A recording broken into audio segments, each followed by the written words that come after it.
Now, when you interview an artist, right? Mm-hmm. Is it difficult for you to interview somebody that doesn't necessarily see the things that you see eye to eye? So meaning, you have a very diverse group of people working here, right? Mm-hmm. One of the person that does camera and sound is black. Another woman is Puerto Rican. Another woman is Spanish. When you have somebody that's up here that's, let's say, racist, how do you conduct that interview? Meaning, it might offend you. It might offend the people working here.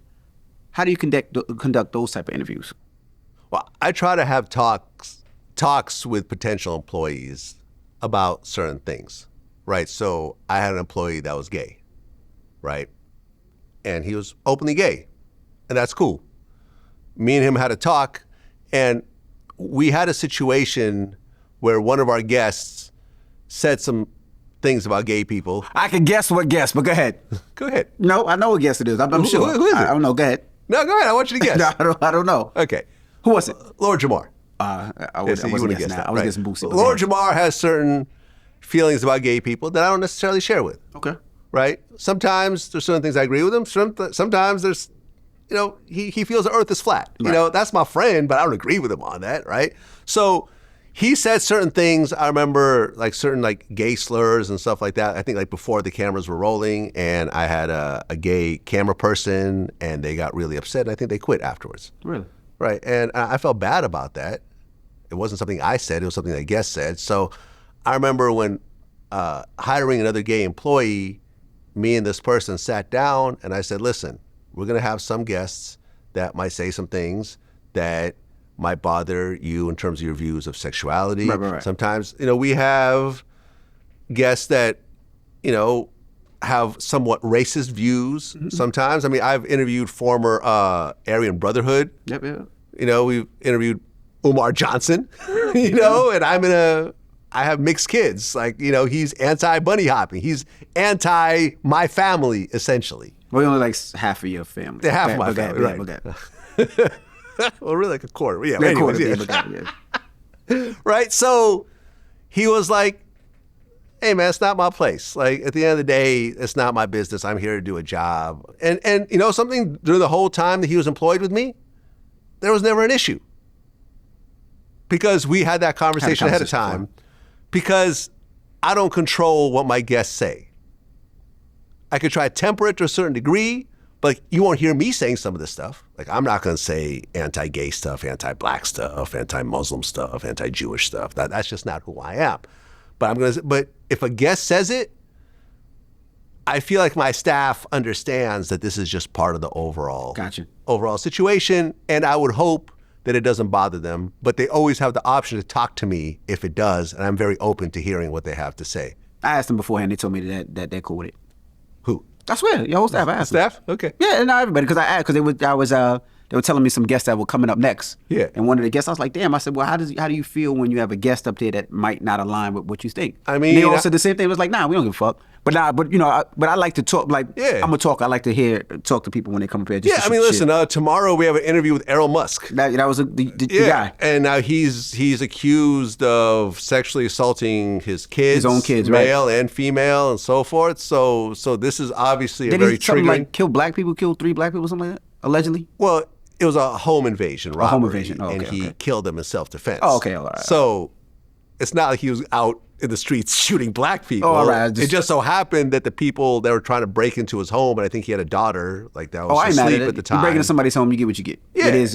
That's what I'm saying. So no, he's not out. I'm not interviewing. They made it seem like he killed 3 black people. No, I'm not interviewing people out there shooting black people. You over there. No. He's like, he killed 3 black people. I said, oh, listen, shit. you break into my home. I don't care if you're black, white, Jewish. I don't give a fuck if you got one leg. You break in my house, I'm shooting. Whatever, Right, gay, straight. I don't care if you're a midget. I'm not asking. I'm going to shoot you. You're going down. You're going Pause. down. Yeah. But yeah, I would not interview somebody that kills black people. Okay. Or really. You're right over there, man. I was worried about you.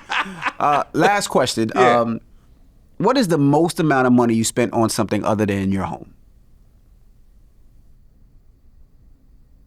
I've got a watch. That's pretty expensive. Why? Why did you want that watch?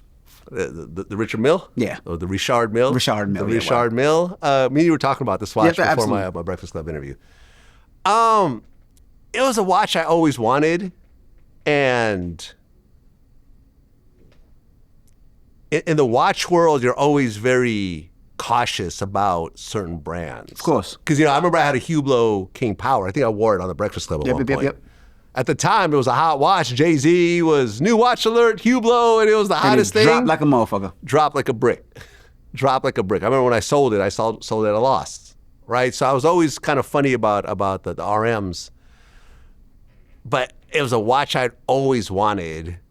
And at one point, I'm like, I had to trade in some other watches. Mm-hmm. I'm not like a Drake that has like a 80 watch collection or whatever. It was like, all right, I had to trade in like a AP and a couple of Rolexes and kick up some money on top of that. But it was a dope watch. And when I wear it out, it's like people are like, oh shit, it's I got a Richard Mille. You get viewed a certain type of way. You're in a different type of caliber when that gets, when you're out there with that.